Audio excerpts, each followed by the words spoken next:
Right, guys, let's dive deep into the different types of user research methods. So this is how we find out what our users want. What tools do we have at our disposal as a UI UX designer? So before we jump into that, this is where the research phase fits. It's the very first thing that we do. So before we do anything, and this is a greenfield project, so it means that there's been no work before it. So our first day on the job, right, let's take a look at research. So this graph it looks a bit scary at first, but I'll break it down what it actually is.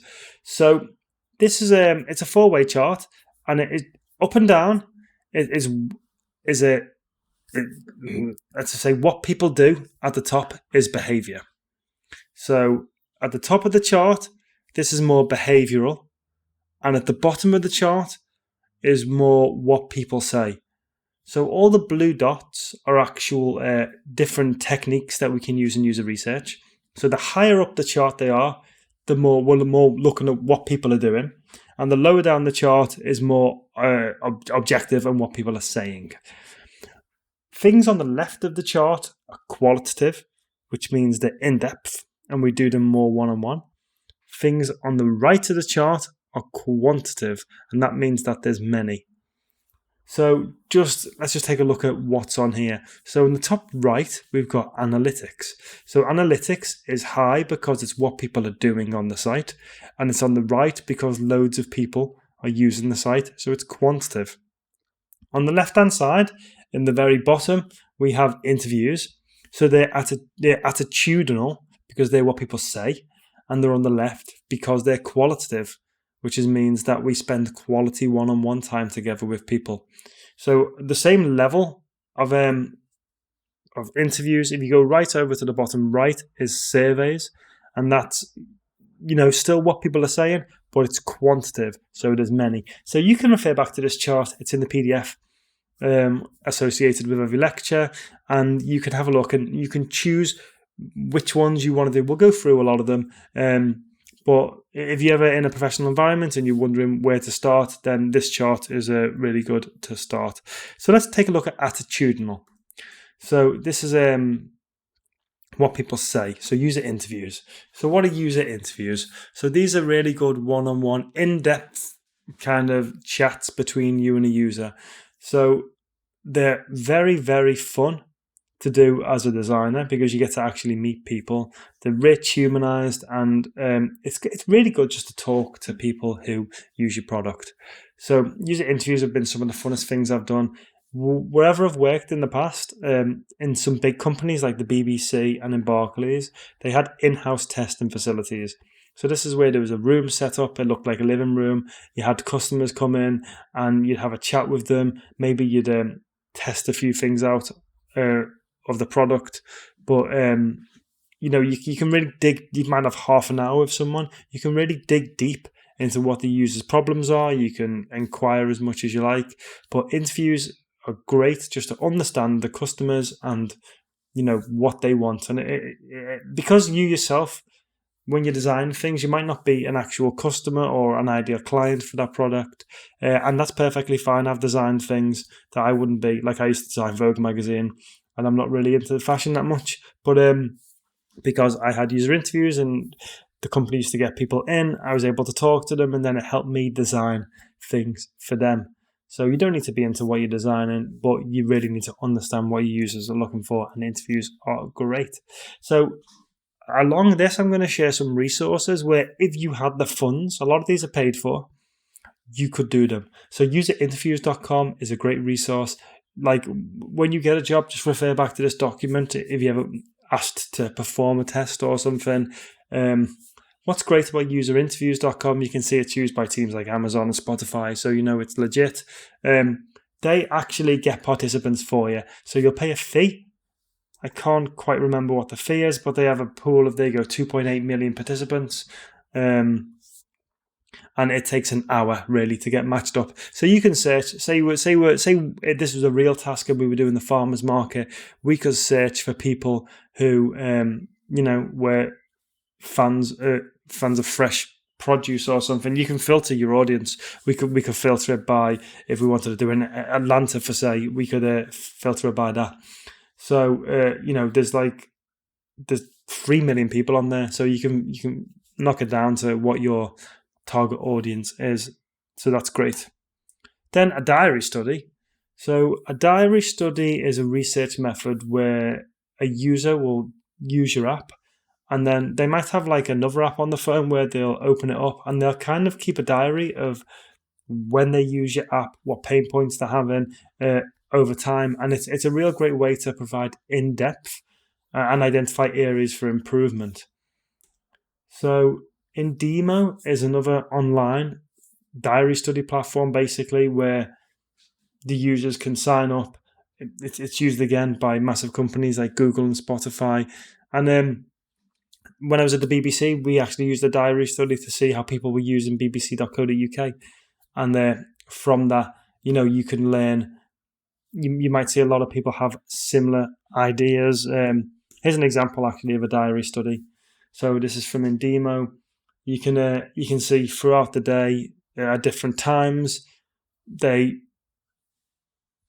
documented things. Some of them uploaded videos, and it's just it's something you don't normally get to know from your customers. Rather than having them come in, this is something you can see how they experience it in their natural environment and the problems they face.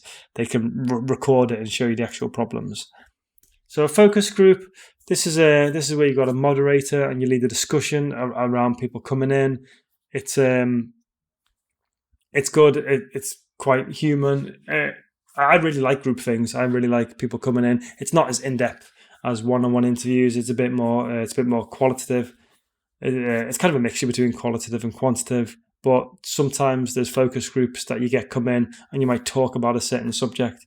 So for this, we might have a focus group on farmers markets where there's like a round table, say 10 people come in, and the topic is what are you looking for in a farmers market, and people can bounce ideas off it, and you might moderate it, and you might have someone else who's making notes. It's a good way to kind of generate ideas quite quickly and see people interact and have common problems.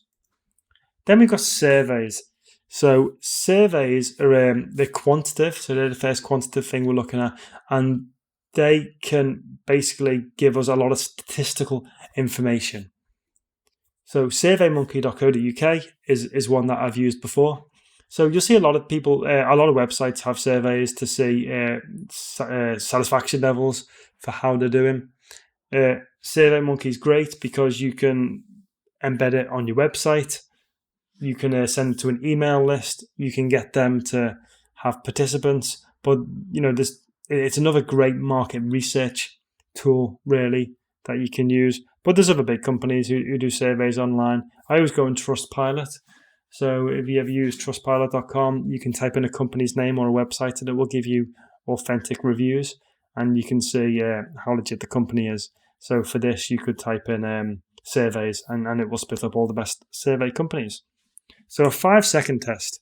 So this is, let's just take a look at this. So here's the link. This is Usability Hub. Usability Hub is a great tool that we're going to talk about quite a lot during this course. It's not really a tool. It's like a platform with loads of different tools as a designer you will use. But a 5-second test is where so in this picture, you see the Para-Humanity with the red cross. It will show you a picture for 5 seconds and then it will go away and then it will ask you questions about the image that you saw. So it's really good for seeing people's memory and seeing what their initial impression is of a design. So seeing if they noticed anything that stood out, like the headline, or you can try different images and see what people think. But it's actually a really good first impressions tool. Then at the end of it, it gives you data. So this is called the word cloud. So all of the people that were shown the image, you can see there, this is obviously a word cloud for a fashion thing because they've got autumn collection, 2017, woman, picture model. These are all the words that people said about the image. So within UX, you will be using images in your websites and apps. Not really so good for a layout, more good for like choosing a striking image on a homepage or something, and you want to understand what people's impressions are of that image, because sometimes it's actually different than you think.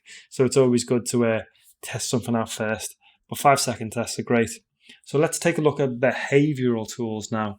So a tree test is we're actually in this section, we're going to look at organizing and labeling content. And this is, at the top of websites, they have like a navigation bar and you see all the pages within it. So a tree test is how you validate if a navigation system works. So this is another optimal workshop one, tree jack. So you upload your tree test or your tree, which is basically all the pages in your website categorized. And you basically test people. You ask them questions. You say we were doing it for a bank. I would upload all the navigation for the bank, and I would say, okay, where would you find the car loan? And they would have to click, loans, car loan, and then it tells you the success rate, and it tells you if your pages are basically organized logically. It's really, really, really good for when you organize a website to prove to people in the company, to prove to yourself as a designer, to keep on improving the navigation, because we've all been on websites and not been able to find stuff before, and it's frustrating. So as a designer, I love testing my navigation. It's kind of like a challenge to see how good I can get it. But then we've got analytics. So Google Analytics is it's the one that I've used the most. So whenever you launch a website, Google has a platform called Google Analytics. That's why you always see these cookie policies come up, because a lot of these things like analytics put cookies in the websites, and that means they can track you. But they do it for a reason. So they track you using the site. So here's an example. Here you can see it says, so this might be someone's site. You can see how many people have been on it, how many sessions, how many page views, the average duration, how people are on your website for 6 minutes. You must be doing something right. The bounce rate is when people go to your website and leave instantly without clicking on anything. So you want to check that's all right, what language, where people come from. You can see the big pie chart there with new and returning visitor. So analytics is great because it lets you understand how people are using your site. And it's something you do at the very, very end once it's launched. But the reason I'm talking about it now in this section is because during the research, if you're working on something that's already existing, you can have a look at the analytics and learn some stuff from that. Then we've got A/B testing.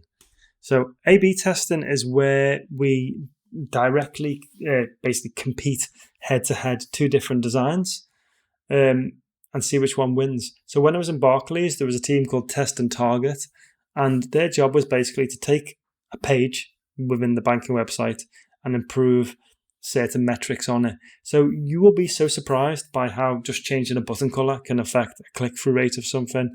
And if you can affect a click-through rate of 1%, this could dramatically add millions and millions onto a company's revenue at the end of the day. So A/B tests are where you test two variants out, and it's very surprising, and quite humbling as a designer, actually. I'm not right that much. Hardly ever right when it comes to testing, because you just don't know what people are going to choose. You can have all the goodwill in the world and be sure variant A is going to win, and then variant B will be better, and you won't know why. So a lot of the time, I used to do it for YouTube. I'd test two thumbnails out. I'd be sure one was going to work, and it would get slaughtered by the other one. And it's just something you do, and sometimes you don't know why. But A/B testing is how you can. It's really good for improving websites. Then we have more things like eye tracking, which is when a person will come into kind of like a lab, and you'll see where their eyes go all over the page. This is quite good. It's quite in detail. It's probably not something you're going to do for a while. I just thought I'd mention it because there is other softwares kind of like eye tracking, which is this Crazy Egg one here.